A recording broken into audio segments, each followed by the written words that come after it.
पहले 1 साल में आपको क्या नहीं करना चाहिए एसआईपी में। अगर आप एसआईपी कर रहे हो या फिर म्यूचुअल फंड में अपने पैसे को इन्वेस्ट कर रहे हो, लमसम भी किए हो, तो पहले 1 साल में आपको क्या नहीं करना। इस वीडियो में दी गई जानकारी केवल शिक्षा और जानकारी के उद्देश्य से है। कोई भी निवेश करने से पहले अपने वित्तीय सलाहकार से सलाह जरूर लें। दोस्तों, आज की वीडियो में आपको एक चीज बताने वाला हूं जिसके बाद से आपके मन में जो डर है, जो सवाल है, दूर हो जाने वाला है।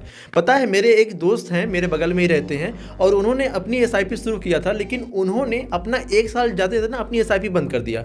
और यही गलती आप में से बहुत सारे लोग भी करते होंगे, सिर्फ एक रीजन की वजह से कि उनको वहां पे रिटर्न नहीं दिख रहा है।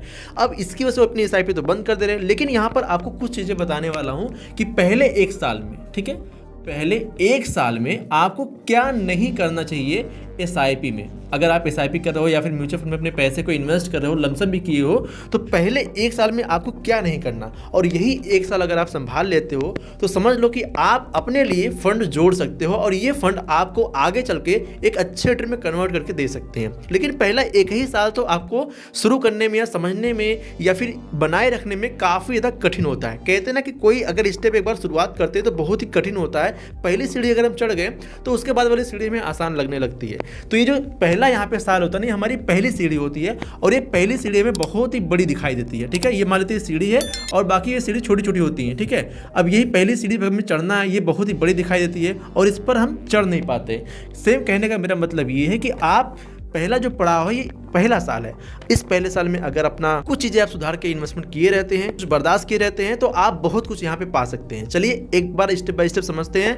वीडियो अगर पसंद आए तो लाइक कीजिएगा, अगर पसंद आए तो ही सब्सक्राइब कीजिएगा, वरना मत कीजिएगा। चलिए अब हम बात करते हैं पहले चीज़ पे कि आपको पहले क्या नहीं करना है पहले साल में। सबसे बड़ी गलती लोग क्या करते हैं ना, सबसे बड़ी गलती, ये बहुत ही कॉमन गलती है और यही करके लोग अपने पैर पर खुद कुल्हाड़ी मारते हैं। ठीक है, आपको कुल्हाड़ी नहीं मारनी है, कैसे नहीं मारनी है, अब मैं आपको यहाँ बताता हूँ। सबसे पहला काम क्या करना है, अगर आप पहले एसआईपी शुरू कर रहे हो और आपको 1 ही साल भी इन्वेस्टमेंट करते हुआ है, हम मान लेते हैं कि आपने यहाँ पे 2024 में अपनी एसआईपी शुरू किया था और 2025 यहाँ पे खत्म होने वाला है। अब आपको पता है कि 2025 वाला साल ना बहुत सारे लोगों को रुलाया भी और कुछ लोग को हंसाया। मतलब अगर यहाँ पर 100 लोग हैं तो 100 लोग में 70 लोग रोए हैं और यहाँ पर सिर्फ 30 लोग ही यहाँ पे हंसे हैं। मतलब 30 लोग को फायदा हुआ, बाकी 70 लोग यहाँ पे नुकसान उठाए हैं। ठीक है, तो आप भी इन 70 वाले में ना जाओ, इस 30 वाले में रहो। कैसे, ये अब मैं आपको बताने वाला हूँ। देखिए, अगर आप एसआईपी कर रहे हो तो पहले साल में आपको एसआईपी को बंद नहीं करना है।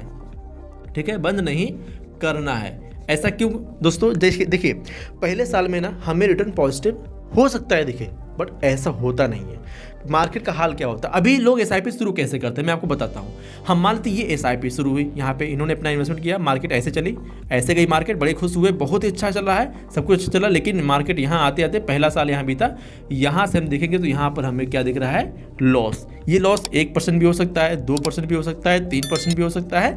तो बहुत सारे लोग अगर यहाँ पर एसआईपी कर रहे हैं और उनका इन्वेस्टमेंट यहाँ पर आया, मान लेते हैं 10,000 रुपये एग्जाम्पल के लिए, इससे ज़्यादा भी हो सकता है, इससे कम भी हो सकता है। टोटल इन्वेस्टमेंट का ये 10,000 आया, लेकिन उनका फंड यहाँ पर है भी 9,000 पे, मतलब उनको यहाँ पर अभी उनके पोर्टफोलियो में 9,000 दिख रहा है। अब ये सोचेंगे भाई 1 साल हमें इन्वेस्टमेंट करते हुए हो गया, कौन कहे पैसे बढ़ने के, ये तो 1 साल में हमारे पैसे 1,000 वैसे ही कम हो गए। तो ये काम करते हैं ना, यहाँ पर एसआईपी हम बंद कर देते हैं, कोई फायदा नहीं यहाँ पे करने का। और ऐसे ही गलती लोग कर देते हैं। वो सोचते हैं कि अगर हम मान लेते एफडी भी किए होते तो कम से कम हमें यहाँ पे 5% का तो मिल गया होता, 7% का भी मिल गया होता, या फिर किसी और जगह इन्वेस्ट किए होते तो हमें पॉजिटिव तो मिला होता, यहाँ तो हमें नुकसान हो रहा है। अब यही गलती आपको नहीं करनी पहले साल, जो कि लोग करते हैं और यही करके अपने पैर पे कुल्हाड़ी मारते हैं। ये सबसे बड़ी चीज़ थी। अब इसके बाद बात करते हैं जो कि इससे बड़ी चीज़ है, आप उससे भी डरते हैं और उसको करने की वजह से भी एसआईपी लोग बंद कर देते हैं। ठीक है, दूसरा कारण क्या है, यहाँ पे पहला तो हो गया ये पहले एसआईपी बंद नहीं करना। दूसरा, एसआईपी बंद करते क्यों हैं, रोज यहाँ पे दोस्तों एनएवी चेक करते हैं। ठीक है, रोज यहाँ पे एनएवी चेक करते हैं और ये सबसे बड़ी गलती है। ठीक है, रोज आपको कोई काम आप रोज क्यों देख रहे हो भाई? अगर आप इन्वेस्टमेंट कर रहे हो, आप यहाँ पे लॉन्ग टर्म अपने होराइजन चुना है, आपने 10 साल 12 साल आपको एसआईपी करना है, इन्वेस्टमेंट करना है, तो रोज क्यों चेक करना? अगर आप डेली एनएवी चेक करोगे, डेली पैनिक में जाओगे, मार्केट को देखोगे, आजकल तो वैसे ही मार्केट में काफ़ी न्यूज़ फैली रहती है कि मार्केट नीचे जाने वाली है, ये फला स्टॉक ये जाने वाला है, फला स्टॉक यहाँ पर जा रहा है, ऐसे ही ये न्यूज़ आने वाली है, दुनिया ख़त्म होने वाली है। तो ऐसे में मार्केट ऊपर नीचे, मार्केट काम ही होना है। पहले क्या था ना, जब पहले इन्वेस्टमेंट लोग करते थे तो इतना ज़्यादा सोशल मीडिया का हवाबाजी नहीं था। जो लोग जेन्युइन इन्वेस्टर थे वही लोग मार्केट में आते थे और मार्केट को रीड करते थे, लॉन्ग टर्म में मार्केट बने रहते थे और अच्छा यहाँ पे अपना प्रॉफिट बनाते थे। बट आजकल ना शॉर्ट देखते हैं लोग, लॉन्ग वीडियो नहीं देखेंगे। शॉर्ट में ऐसा भड़काऊ बताया होता है कि लोग उसको देखकर तुरंत आई कैचिंग होता है, उसको देखते रहते हैं, एंगेजिंग बना रहते हैं 1 मिनट की वीडियो में। तो इसीलिए अगर आप शॉर्ट देख कर डेली अपनी एनएवी चेक करोगे तो रोज़ पैनिक होगे, और जब रोज़ पैनिक होगे तो रोज़ टेंशन बढ़ेगा। अब जो रोज़ टेंशन बढ़ेगा तो आपको यार बंद करो, कौन इसको झेले। इससे अच्छा तो मैं एफडी ना कर दूं, हमारे पैसे बिना टेंशन के बढ़ेंगे, भले ही कम बढ़े। तो इसीलिए यहाँ पर आपको डेली यानी रोज आपको एनएवी बिल्कुल भी नहीं चेक करनी है, डेली छेड़ना ही नहीं आपको अपने एप्लीकेशन को। आपने इन्वेस्टमेंट कर दिया ना, 10 दिन में 15 दिन में एक बार देख लो बढ़े हैं घटे हैं, या फिर साल भर में देखो एक बार। आपको इतना डेली चेक नहीं करना, ये बहुत ही गलत चीज़ है और इसी के चक्कर में लोग अपनी एसआईपी बंद करते हैं, ठीक है। एंड अब यहाँ पे तीसरा पॉइंट क्या है, तीसरा पॉइंट दोस्तों इससे भी ज़्यादा इंपॉर्टेंट है, जो कि लोग गलती करते हैं और एक कॉमन मिस्टेक है, बहुत सारे लोग करते हैं, आपको नहीं करना पर। अब यहाँ पे तीसरी चीज़ ना जो मैंने आपको अभी बताया, मार्केट का न्यूज़। अगर न्यूज़ पॉजिटिव आई तो आपका मन खुश रहेगा, आपका इन्वेस्टमेंट करने का दिल करेगा। बट अगर मार्केट में ऐसी पैनिक न्यूज़ आएंगी कि यहाँ की मार्केट गिर रही है, वहाँ की मार्केट गिर रही है और ये इंडियन मार्केट पे इम्पैक्ट पड़ रहा है इसकी वजह से, एफआईएस जा रही हैं, डीआईएस खरीद रही हैं, एफडीआईएस अपनी खरीदारी कम की हैं, सारे लोग बेच रहे हैं, तो मार्केट नीचे जा रही है, आगे भी जाने की संभावनाएं हैं, युद्ध हो जाएगा, ये हो जाएगा। तो ऐसी गलती करने पर आपके पोर्टफोलियो की हालत ख़राब हो जाती है, आपके पैसे डाउन जाने लगते हैं, आपकी एसआईपी बेकार होने लगती है और आप फिर एसआईपी बंद कर दोगे, ठीक है।